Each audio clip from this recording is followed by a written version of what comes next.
जिस मन पर शब्दों का आक्रमण हो, वो मन तो निरंतर ही खोज में खोया रहता है। कभी शास्त्रों में, कभी पर्वतों पर, कभी समुद्र के किनारे, तो कभी तीर्थ स्थलों पर, कभी मंदिरों में, कभी वन में। किंतु जो वो खोज रहा होता है वो कभी मिलता नहीं, क्योंकि मन तो अभी भी स्थिर नहीं। वो व्यक्ति जहां भी रहे पुत्र, जहां भी जाए और जहां भी खोजे। तुमने भी सदैव शब्दों पर ध्यान दिया है कार्तिक, भले ही वो मेरे शब्द हो या किसी और की। तुम्हारी प्रतिक्रिया तो उन शब्दों पर ही आती, और जो मन केवल शब्दों को सुनता है, वो उसके निहित अर्थ से स्वयं वंचित रह जाता। शब्दों की सत्यता को समझने के लिए, उनकी अनुभूति के लिए, मन में शांति के साथ साथ रिक्तता भी अनिवार्य है, शून्यता भी अनिवार्य है। मन में इतना स्थान होना चाहिए पुत्र कि वो शब्दों के परे पहुंचने की यात्रा कर सके।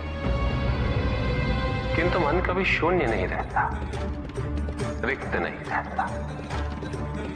वो सोचता है कि शब्दों का आधिक्य ही ज्ञान अर्जन है, शब्दों से ही ज्ञान है, इसलिए शब्दों का संचय करता रहता है।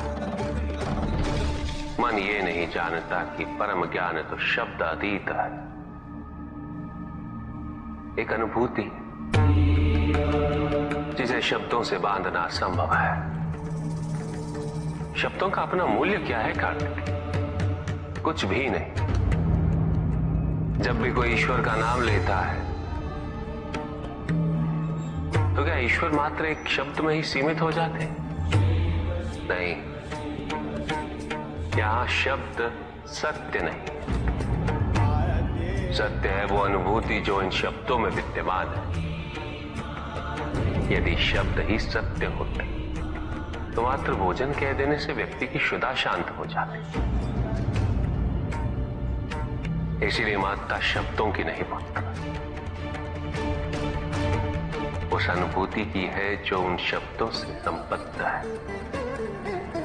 यदि शब्द नहीं भी होते तो वे ईश्वर अवश्य होते।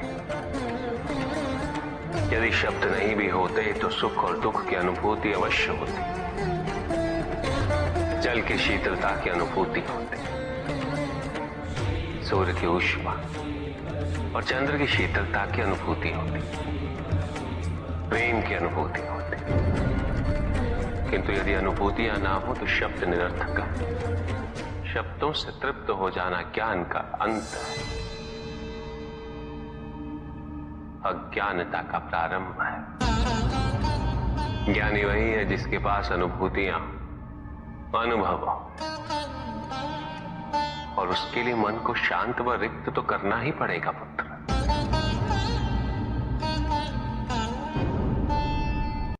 युद्ध किसी व्यक्ति से नहीं गणेश, मानसिकता से होता। युद्ध में संघर्ष अच्छाई या बुराई का नहीं होता, सभी में अच्छाई है और बुराई भी है पुत्र। युद्ध तो विचारधाराओं का होता है। व्यक्ति अपने पराक्रम पर, अपनी क्षमता पर विश्वास कर युद्ध करता है, और जब उस विश्वास को क्षति पहुंचती है तो सब कुछ निरर्थक प्रतीत होने लगता है। किंतु आपसे पराजित होकर भी लोहितांग क्यों नहीं समझ रहा? उसे अपनी स्वतंत्र इच्छा का उपयोग कर उचित मार्ग पर चलने का प्रयास करना चाहिए। व्यक्ति अपने को खो दे समझती है, व्यक्ति अपने को समर्पित कर दे, छोड़ दे अहंकार को, तो ब्रह्म की इच्छा ही पूर्ण होती है, और अभी भी वही फलित हो रही है। ऐसा नहीं है कि हम उससे भिन्न फलित करा लेंगे, लेकिन व्यक्ति भिन्न फलित कराने में लड़ेंगे, टूटेंगे, नष्ट हो। एक नदी में एक बार बाढ़ आ गई पुत्र। 2 छोटे से तृण उसमें बह रहे थे और उसमें से एक नदी में तिरछा पड़ गया और वो बाढ़ को रोकने का प्रयास कर रहा था। वो अत्यंत ऊंचे स्वर में कह रहा था कि नदी को आगे नहीं बढ़ने देगा। यद्यपि नदी तो बस बढ़ती ही जा रही थी। वो फिर ऊंचे स्वर में यही कह रहा था कि मैं इसे अवश्य रोकूंगा, यद्यपि रोक नहीं पा रहा था। नदी को तो उसके संघर्ष का कुछ भी पता नहीं चल रहा था, किंतु नदी को उसके होने या ना होने से क्या अंतर। उस कण के लिए तो यह अत्यंत महत्वपूर्ण था। उसका जीवन तो संकट में था। वो तो बस बहे जा रहा था। वो जहां भी पहुंचता, किंतु उससे पहुंचना तो संघर्ष करके ही था। किंतु ये बीच का क्षण, ये बीच का काल दुख, पीड़ा, द्वंद्वता का काल है। वहीं दूसरी ओर जो दूसरा तृण था, उसने अपने को समर्पित कर दिया। वो तो नदी में सीधा पड़ा हुआ था।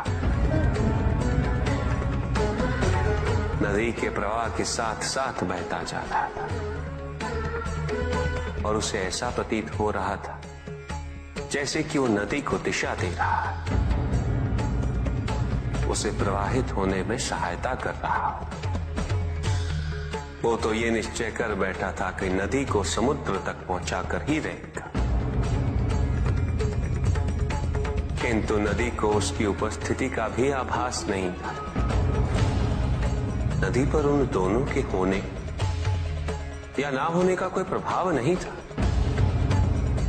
नदी तो बस बहे जा रही थी। ब्रह्म की इच्छा को जाना नहीं जा सकता, किंतु ब्रह्म के साथ एक अवश्य हुआ जा सकता, और तब व्यक्ति की अपनी इच्छा तो खो ही जाती है। केवल उसकी इच्छा ही शेष रह जाती है। द्वैतांग को अपनी आगे की यात्रा पूरी करने हेतु अत्यंत महत्वपूर्ण निर्णय अवश्य लेने होंगे। केवल उसके अहंकार को, अपितु उसके आत्मसम्मान को भी क्षति पहुंची। जहां से इस युद्ध का अंत हुआ है, वहीं से लोहितांग के अंतर युद्ध का आरंभ हुआ है। और जो भीतर पराजित होता, उसे हर दिशा में केवल पराजय ही दिखती है।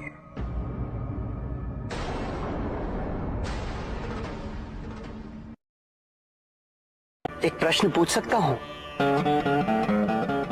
अवश्य ऋषि कश्यप। जहां प्रश्न नहीं वहां जिज्ञासा नहीं, और जहां जिज्ञासा नहीं होती वहां ज्ञान की वृद्धि नहीं हो सकती। निसंकोच होकर पूछिए।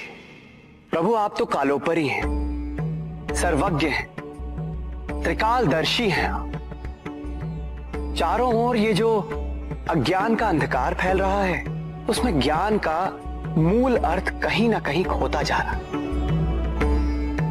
मेरा आपसे विनम्र निवेदन है प्रभु, किसी अन्य विषय पर चर्चा आरंभ करने से पूर्व हमारे और इस समस्त संसार के कल्याण और मार्गदर्शन हेतु आप ज्ञान की मूल परिभाषा से एक बार हमें पुनः अवगत करवाएं। ज्ञान और अज्ञान की परिभाषा को स्पष्ट रूप से समझने के लिए ज्ञान और अज्ञान की विशेषताओं का स्मरण करना आवश्यक है।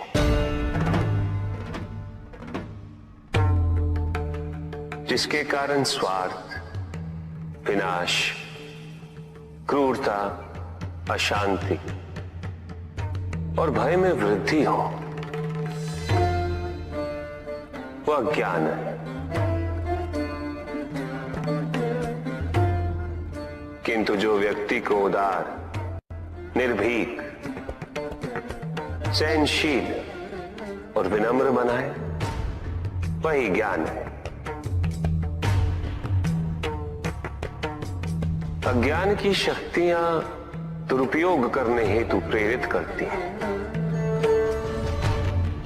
किंतु जो अपनी शक्तियों और अपने सामर्थ्य के प्रति अपने उत्तरदायित्व को समझाए, जो न केवल अपने अपितु अपने से पहले संसार के उद्धार हेतु प्रोत्साहित करे, वो ज्ञान है। ज्ञान का मूल उद्देश्य ही परोपकार है, सृजन है। दूसरों की भावनाओं को समझना, उनका आदर करना, यही ज्ञान है। क्योंकि ज्ञान हमें न केवल अपने अपितु दूसरों के दुख और सुख के प्रति भी संवेदनशील बनाता है। किंतु जो दूसरों की भावनाओं का अनादर करे, उसे ज्ञान की श्रेणी में कैसे रखा जा सकता है? अज्ञान के कारण व्यक्ति सांसारिकता में बंधता जाता है,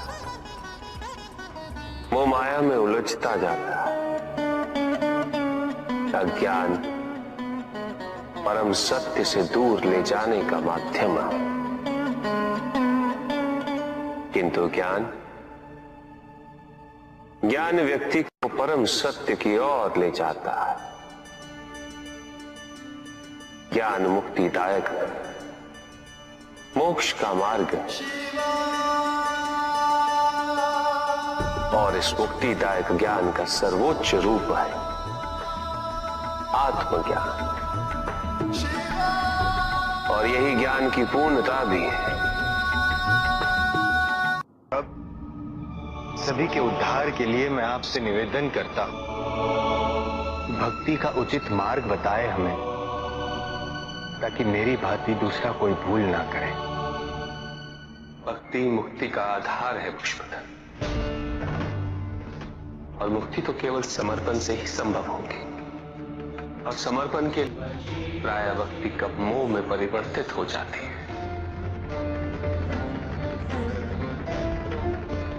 और ऐसे में पथ भ्रमित होना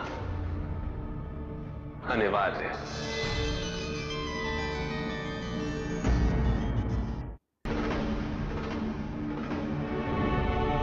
प्रभु, तांडव की परिभाषा क्या है?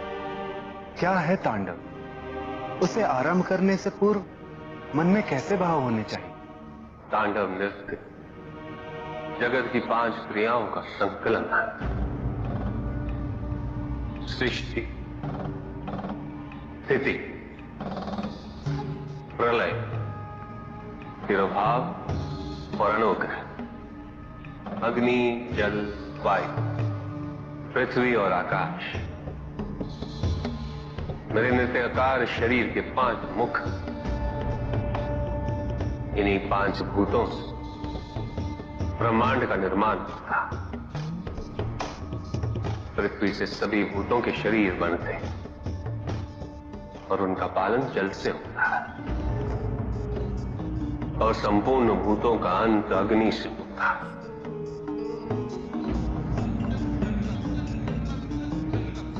वायु तथा आकाश में तिरोभाव और अनुग्रह की शक्ति।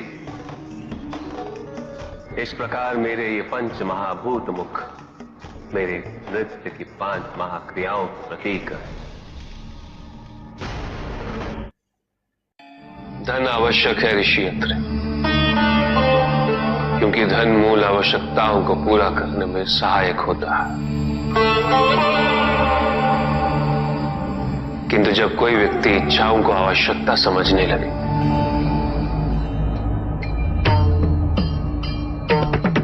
तो धन कितना ही क्यों ना पर्याप्त नहीं होता, क्योंकि इच्छाएं अंतहीन है। इसलिए मनुष्य कभी ना समाप्त होने वाली इच्छाओं की पूर्ति हेतु धन संचय को ही अपने जीवन का लक्ष्य समझ लेता है,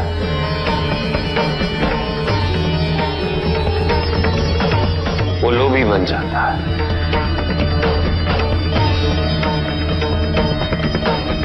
वो भूल जाता है कि उसके जीवन का मुख्य लक्ष्य ईश्वर के समीप आना है।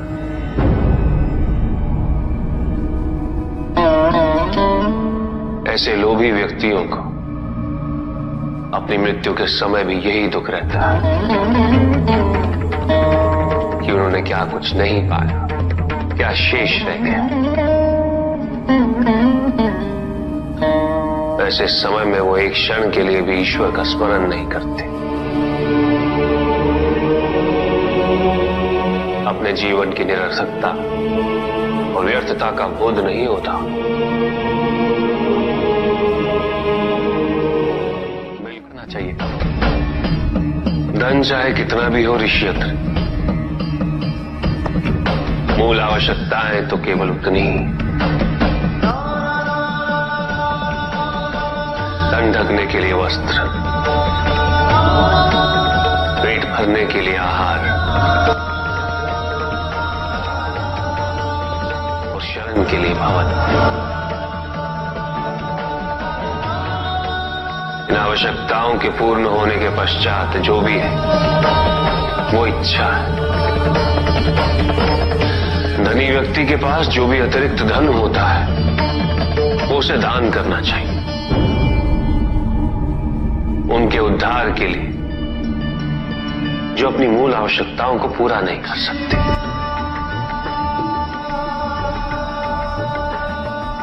ऐसा करने से संसार में समानता होगी, द्वेष नहीं होगा, सद्भावना बनी रहेगी। किंतु कुछ व्यक्ति इस तथ्य को समझ ही नहीं पाते। उन्हें अपने एकत्रित किए हुए धन से इतना मोह हो जाता है कि वो उसका एक अंश भी किसी और को नहीं देना चाहते।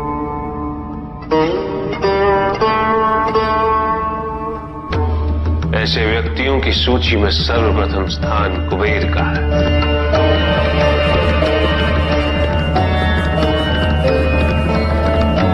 इस संसार में सबसे अधिक धन उन्हीं के। शक्तिशाली बनना अत्यंत कठिन है, किंतु उससे भी कठिन होता है शक्तिशाली बने रहना। और इसके लिए आवश्यक है कि हम शक्तियों से प्राप्त हुए उत्तरदायित्व का सम्मान करें।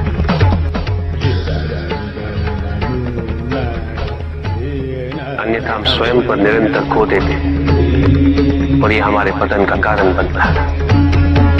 युद्ध में की गई भूल और उपलब्धियों से कुछ न कुछ सीखना आवश्यक है कार्तिक। बुराई और अच्छाई के मध्य ये युद्ध निरंतर चलता रहेगा। आज एक अध्याय समाप्त हुआ है, कल दूसरा अध्याय आरंभ होगा। जब तक इस समस्त संसार में बुराई है तो अच्छाई भी होगी, किंतु अच्छाई और बुराई के युद्ध में जीत सदैव अच्छाई की ही होगी। प्रभु, क्या संसार में केवल सुख का होना संभव नहीं है? प्रत्येक आत्मा का लक्ष्य केवल सुख की प्राप्ति ही तो है।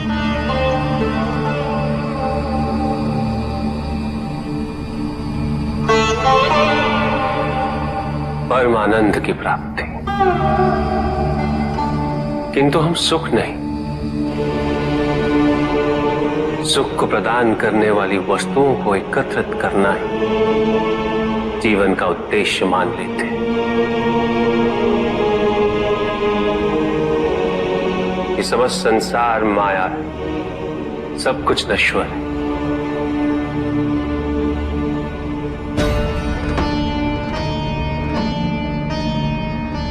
जिन वस्तुओं को हम सुख का सोच समझकर एकत्रित कर रहे हैं वो सदैव नहीं रहेंगे। जो व्यक्ति सत्य को जानते हुए भी लोभ का परित्याग नहीं करते वो सदैव इन्हें खोने के भय में जीते।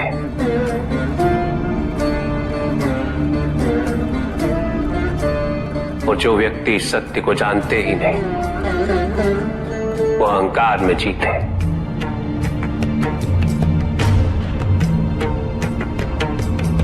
और जहां अहंकार और भय उपस्थित हो, वहां सुख कैसे रह सकता?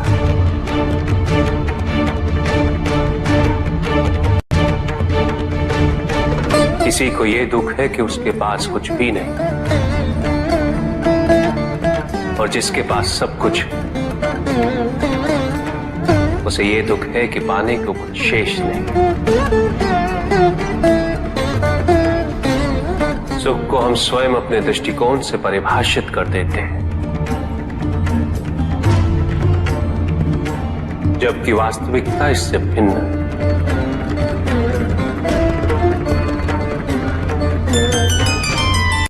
इसलिए आवश्यकता है अनासक्त रहने की। किंतु प्रभु, क्या आसक्ति स्वाभाविक नहीं है? और दुख का मूल कारण भी तो यही है ऋषि भृगु। आसक्ति हमारे मन की शांति को छीन लेती, उसे भंग कर देती।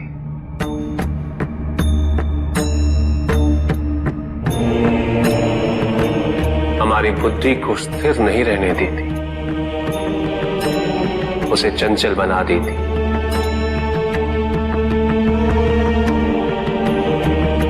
आसक्ति से प्रमाद की उत्पत्ति होती, प्रमाद मद होता है, और मद अहंकार का स्रोत है। और अहंकार पूर्णतः शुभता में परिवर्तित हो जाता है, अर्थात आसक्ति अशुभता की जननी। इसलिए अनावश्यक है। तो प्रभु, आसक्ति को अनासक्ति में कैसे परिवर्तित किया जा सकता है? और हम आसक्ति से कैसे उबर सकते हैं प्रभु? आसक्ति से मुक्त होना ही अनासक्ति है। आसक्तिहीन होने के लिए अपने और पराये का भेद मिटाना अनिवार्य है।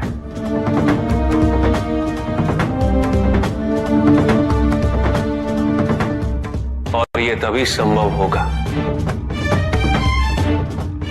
जब हम सुख की खोज बाहर नहीं, अपने भीतर करें। जब हम यथार्थ को पहचानें, उसे स्वीकार करें।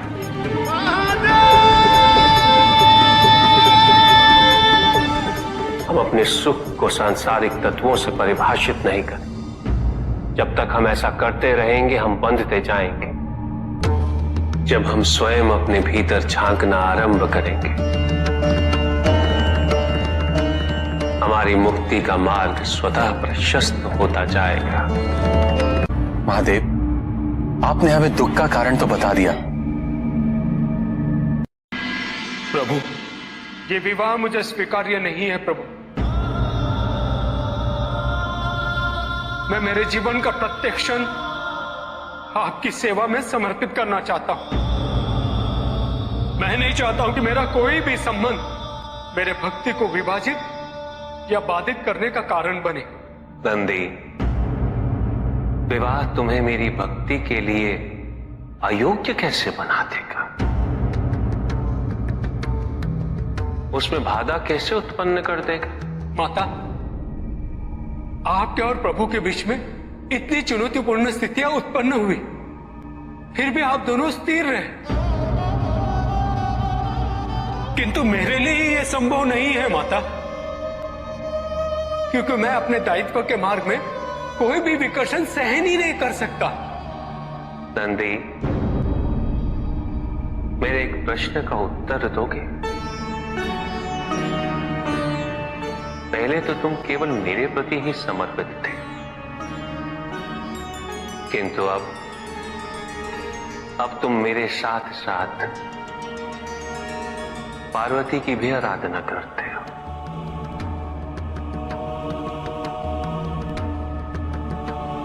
क्यों? प्रभु, माता आपके अर्धांगिनी है, आपकी पूरक, जिस प्रकार आप उनके पूरक हैं। आप माता के कारण आनंदित रहते हैं, उनकी उपस्थिति आपको प्रसन्नता देती है। अन्यथा आपको इतना हर्षित उनसे पहले मैंने कभी नहीं देखा है। फिर कुमार कार्तिकेय का जन्म, अशोक सुंदरी का जन्म, और फिर हमारे गणेश का जन्म। प्रभु, इस प्रकार मैंने कैलाश को पूर्ण होते हुए देखा है, और ये सब माता के कारण ही हुआ है। प्रभु, जिस कैलाश में आप वास करते थे, उसे माता ने निवास बना दिया, इस कैलाश को संपूर्ण कर दिया।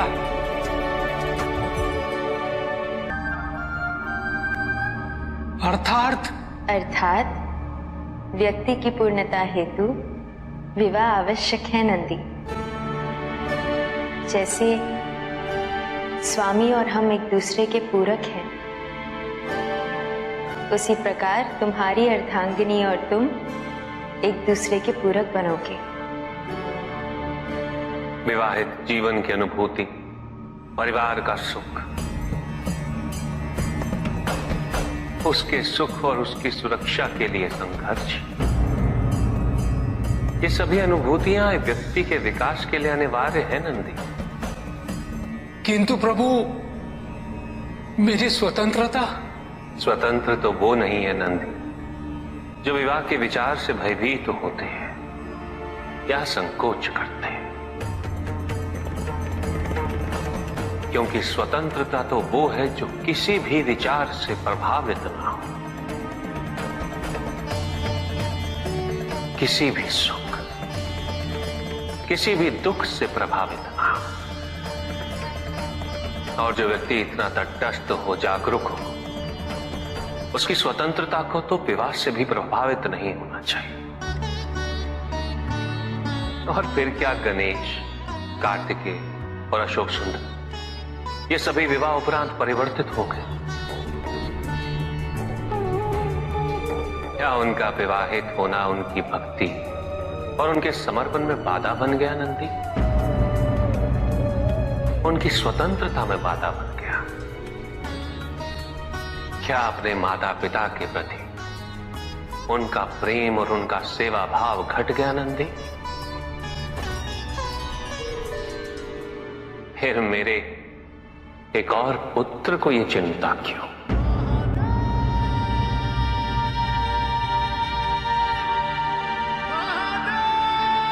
ये भय क्यों नंदी?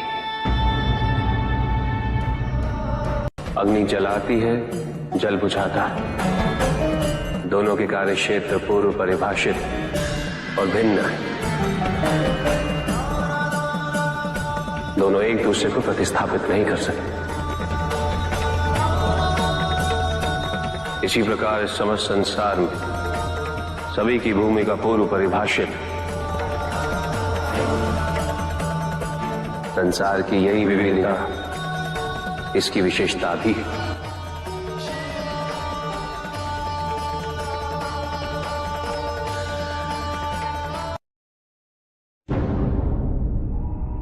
सृष्टि के निर्माण उपरांत एक बार नारायण ने तप के लिए महादेव से उत्तम स्थान के निर्देश की याचना की।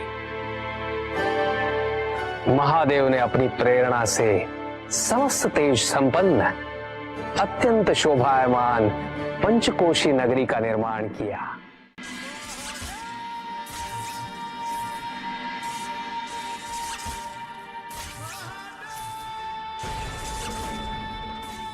वहां उपस्थित होकर नारायण ने बहुत काल तक तपस्या की।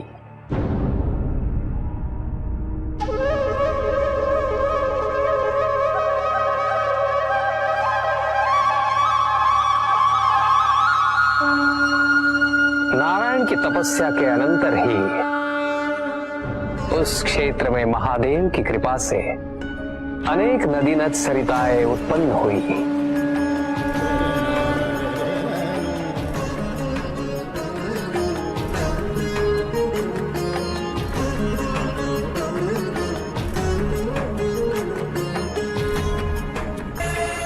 इस सब को देखकर आनंदमयी हो उठे नारायण ने जैसे ही अपना शीश हिलाया, उनके कान की मणि गिर पड़ी।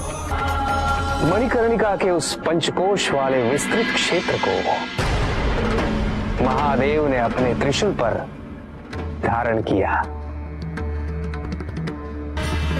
महादेव ने अपनी शक्ति से उस पंचकोशी तीर्थ को सभी 14 लोकों से पृथक रखा और आगे इन सब से अलग उसको मृत्युलोक में स्थापित किया। नारायण की ये मणिकर्णिका हमारे द्वारा निर्मित इस विश्व में स्थान पाए और सभी जीवों को हमारी ओर लाने का साधन बने। महादेव, आपने कहा था कि आप इसे इस लोक में स्थापित करेंगे। अब समय आ गया है।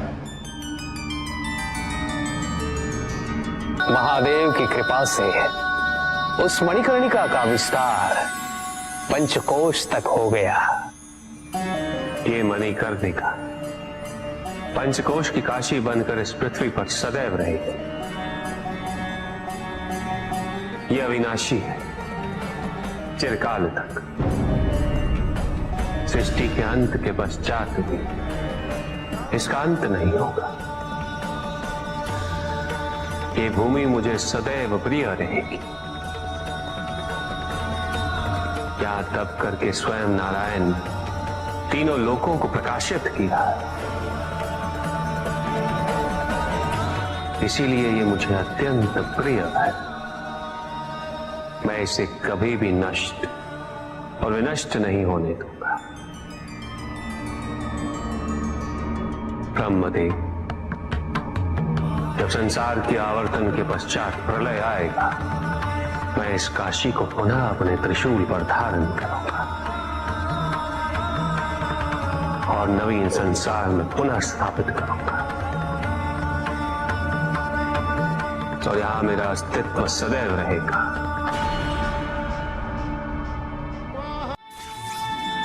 महादेव ने उस क्षेत्र से अपने आत्मिक योग को ध्यान में रखते हुए अपने ज्योतिर्लिंग को वहां स्थापित किया, जो इस क्षेत्र से कदापि पृथक नहीं हो सकता। विश्व की स्थापना तो हुई,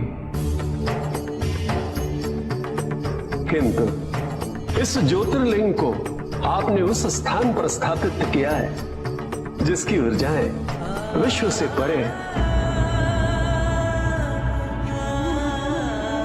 इस ज्योतिर्लिंग को विश्वेश्वर ज्योतिर्लिंग के नाम से जाना जाएगा।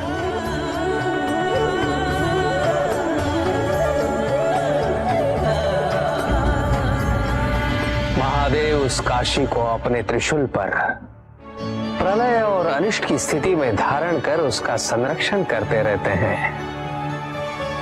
इसीलिए ये क्षेत्र सभी लोगों से न्यारा है। नारायण की मणि गिरते ही उस स्थान का नाम मणिकर्णिका तीर्थ पड़ गया।